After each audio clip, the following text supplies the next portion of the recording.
Crypto products and NFTs are unregulated and can be highly risky. There may be no regulatory recourse for any loss from such transactions.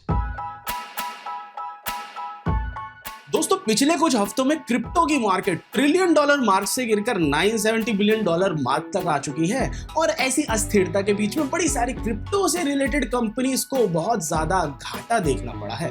पूरे decentralised finance system में से crypto lending जो blockchain sector है उस पर सबसे ज्यादा बुरा प्रभाव पड़ा है। दोस्तों क्रिप्टो लेंडिंग एक प्रक्रिया है जिसके तहत क्रिप्टो एसेट्स को जमा किया जाता है और उनको फिर उधार पे दिया जाता है, जिसके बदले रेगुलर इंटरेस्ट लिए जाते हैं।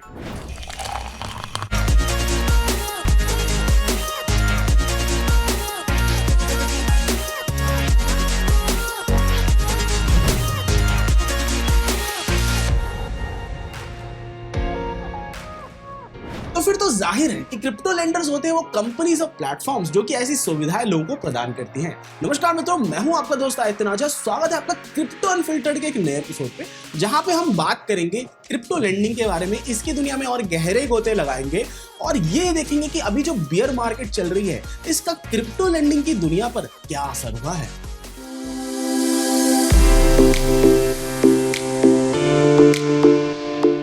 दोस्तों क्रिप्टो लेंडिंग एक ऐसी तरह की डीफाई सर्विस है जिसकी मदद से क्रिप्टो इन्वेस्टर्स को क्षमता मिलती है कि वो अपने पास जो क्रिप्टो करेंसी है उसको अलग अलग प्रकार के उधार लेने वालों को उधार पर दे सके। इससे जो इन्वेस्टर्स हैं उनके पास मौका रहता है कि वो इंटरेस्ट पेमेंट्स कमा सके, जिनको कि क्रिप्टो डिविडेंड कहा जाता है। अब भाई ज्यादातर ऐसा होता है कि क्रिप्टो इन्वेस्टर्स अपनी क्रिप्टो संपत्ति को होल्ड करके रखते हैं जब तक उनको क्रिप्टो की प्राइसेस में हाइक ना दिखाई दे। क्या आपको ये बात पता है कि अगर आप अपना पैसा एक क्रिप्टो बेस्ड सेविंग अकाउंट में डालेंगे तो उसमें आपको भविष्य में इंटरेस्ट अपने पसंद की क्रिप्टो करेंसी के रूप में मिल सकता है। पर जहां एक और ये केस है, वहीं दूसरी ओर ये बात भी सत्य है कि क्रिप्टो इन्वेस्टर्स को अपने क्रिप्टो एसेट्स को ऐसे डिजिटल वॉलेट्स में छोड़कर असुरक्षित सा महसूस हो सकता है, और खासकर तब जब भाई इंटरेस्ट रेट्स भी कम है और ये जो डिजिटल वॉलेट्स हैं ये काफी वल्नरेबल हैं कि इन पे हैकर्स द्वारा अटैक हो सकता है। अब यार यही वो समय होता है जब क्रिप्टो लेंडिंग के ऑप्शन को अपनाया जा सकता है। क्रिप्टो करेंसी लेंडिंग प्लेटफॉर्म्स निवेशकर्ताओं को मौका देते हैं कि वो जमा किए गए क्रिप्टो एसेट्स के बदले में क्रिप्टो उधार पर लेके आगे उसको और उधार पर चढ़ाएं और उसके बदले में क्रिप्टो रिवॉर्ड रूपी एसेट्स को प्राप्त कर सकें। सेंट्रलाइज्ड और डिसेंट्रलाइज्ड दोनों ही लेंडिंग प्लेटफॉर्म्स के बारे में यार ये जानकारी जो है वो जग जाहिर है कि दोनों ही 20% सालाना दर तक इंटरेस्ट रेट्स दे देते हैं। ये प्लेटफॉर्म्स क्रिप्टो लोन्स भी देते हैं कोलैटरलाइज्ड लेंडिंग प्रोडक्ट्स के रूप में।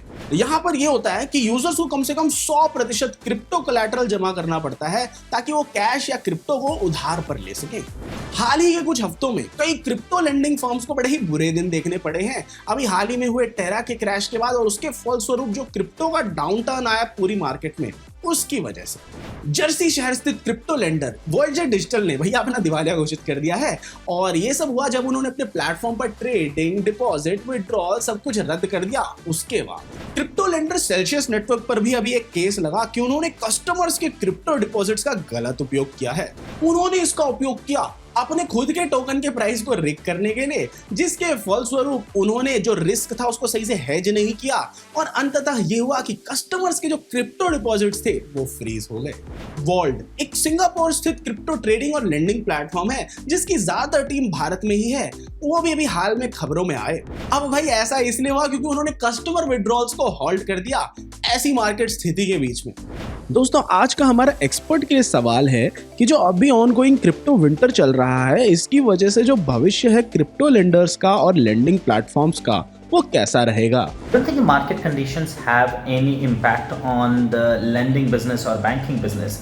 These are some of the businesses which are evergreen and despite of the market conditions. Certainly during the bull market you have more external capital flowing into the market and taking the assets price up and increasing the whole market size, and certainly the lending platform also get a good chunk of that business.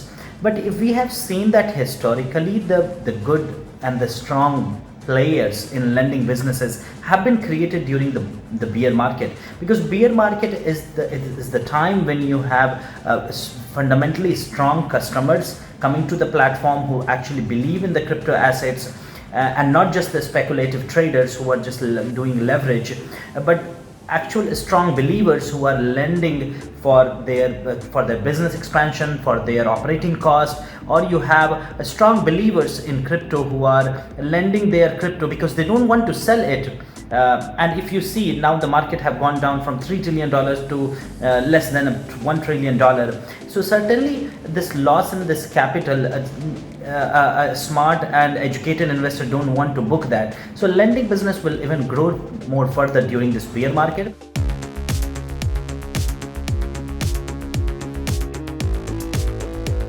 अब आइए देखते हैं उन महत्वपूर्ण घटनाओं को जिन्होंने crypto जगत में उथल पुथल की पिछले कुछ दिनों में। यूएई जो है वो भी अभी हाल में सुर्खियों में आया क्योंकि वो विश्व का पहला हॉस्पिटल लॉन्च करने वाला है मेटावर्स में, जहां पे कि कस्टमर्स आ सकेंगे कंसल्टेशन लेने के लिए अपने डिजिटल अवतार्स के रूप में।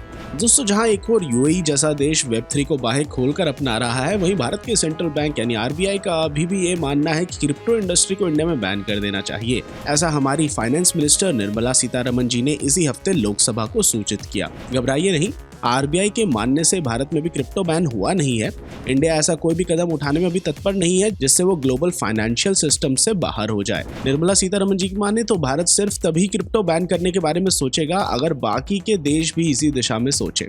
जहां भारत अभी भी अपने क्रिप्टो रेगुलेटरी लॉस की प्रतीक्षा कर रहा है, वहीं यूके और यूएस ने अपने अपने देश के लोगों को बोला है कि अगले कुछ दिनों के अंदर क्रिप्टो लॉस पर अपनी ओपिनियंस गवर्नमेंट के साथ शेयर करें, जिन्हें बाद में इंस्पेक्ट किया जाएगा और इनके अराउंड यूएस और यूके अपने क्रिप्टो लॉस रिलीज करेंगे। दोस्तों, क्रिप्टो इंडस्ट्री का रेगुलेट होना जरूरी है ताकि निवेशक फाइनेंशियल रिस्क से खुद को बचा के रखें और क्रिप्टो क्राइम्स के अराउंड पनिशमेंट्स का स्टेटस जो है ना वो ग्लोबली फाइनलाइज हो जाए। क्रिप्टो में स्कैम्स तो यार लगे रहते हैं, जैसे कि हाल ही में अभी प्रीमिंट नाम के एक एनएफटी रजिस्ट्रेशन प्लेटफॉर्म को हैक कर लिया गया और 320 कीमती एनएफटीज करीब $4 लाख की उस प्लेटफॉर्म के यूजर से चुरा ली गई। इस केस में अभी भी तहकीकात जारी है।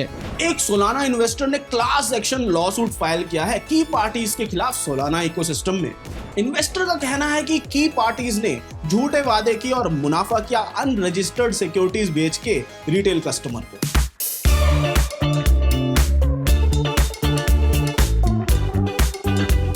बहुत दिनों के स्लम के बाद क्रिप्टो इंडस्ट्री की मार्केट कैप इस हफ्ते $1 ट्रिलियन के मार्क को पार कर गई, जहां बिटकॉइन $24,000 यानी कि करीब 19.2 लाख रुपए के मार्क तक पहुंचा।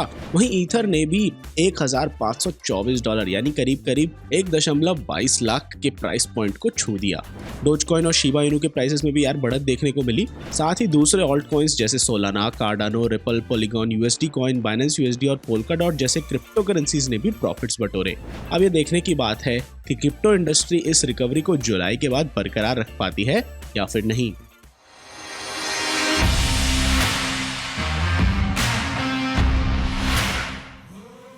दोस्तों, पिछले 24 घंटों में मार्केट जो है वो 3.80% नीचे गई। इथेरियम ने 2.60% का लॉस देखा, वहीं एल्गोरैंड ने 5.95% का लॉस देखा, बिटकॉइन ने 2.39% का लॉस देखा और शीब ने 7.62% का लॉस देखा। वहीं सोलाना ने 7.03% का लॉस देखा। सबसे ज्यादा गेन किया न्यूमरेयर ने 28.21%, सबसे ज्यादा लूज किया गाला ने 10.03% और आवे ने 9.21%। दोस्तों, अगर आप शुरुआत करना चाहते हैं अपने क्रिप्टो के सफर की या जानना चाहते हैं क्रिप्टो के बारे में थोड़ा और, या फिर आप ट्रेड करना चाहते हैं क्रिप्टो में, तो आज ही डाउनलोड कीजिए कॉइनस्विच ऐप को, जिसका लिंक हमने नीचे डिस्क्रिप्शन में दे रखा है। तो दोस्तों, क्रिप्टो अनफिल्टर्ड के इस एपिसोड के लिए इतना ही। आशा करता हूँ आपको क्रिप्टो लेंडिंग बढ़िया तरीके से समझ में आ गई होगी। अगर आपको कुछ डाउट्स या फिर आपके पास कोई क्वेश्चंस हैं तो उन्हें नीचे कमेंट्स में छोड़ जाइए और मैं आपसे मिलता हूँ अगले एपिसोड में। Crypto products and NFTs are unregulated and can be highly risky. There may be no regulatory recourse for any loss from such transactions.